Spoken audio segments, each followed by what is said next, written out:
तालुक्याच्या सर्वांगीण विकासाचे ध्येय बाळगून ध्येयाच्या दिशेने यशस्वी वाटचाल करणारे नेतृत्व म्हणजे आपले लाडके आमदार राहुलदादा कुल। राहुलदादांनी प्रत्येक गावाच्या सर्वांगीण विकासातून संपूर्ण तालुक्याचा विकास साधण्याच्या दृष्टीने गावांना भरघोस निधी देऊन मोठ्या प्रमाणात विकास कामे मार्गी लावली आहेत। आपल्या पेडगावसाठी राहुलदादांनी तब्बल 10,59,00,000 रुपये इतक्या निधीतून गावाला विकासाची झळाळी मिळवून दिली आहे। पेडगावला जोडणाऱ्या व पेडगाव अंतर्गत रस्त्यांच्या कामांना निधी मंजूर करून दिला आहे। पेडगाव ते देऊळगाव राजे रस्ता 3,50,00,000 रुपये, पेडगाव ते पानवकर वस्ती ते शिरापूर रस्ता 2 कोटी रुपये, पेडगाव साखरी पुनर्वसन येथील हनुमान नगर रस्ता 2 कोटी रुपये, पेडगाव ते पानवकर वस्ती उर्वरित रस्ता 80 लाख रुपये, पेडगाव ते जलालपूर ते नगर जिल्हा हद्द रस्ता 50 लाख रुपये।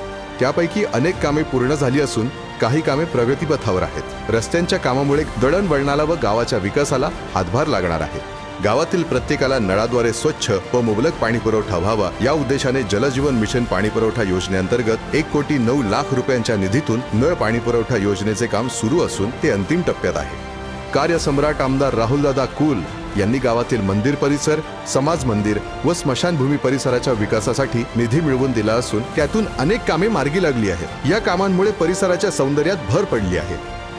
राहुलदादांनी पेडगाव गावात मोठ्या प्रमाणात विकास कामे केली असून ही विकासाची ज्योत अखंड तेवत ठेवण्यासाठी आपल्याला राहुलदादांना साथ द्यायची आहे आणि विक्रमी मतांनी या विधानसभा निवडणुकीत विजयी करायचे आहे। चला निर्धार करूयात, पुन्हा राहुलदादांनाच साथ देऊयात।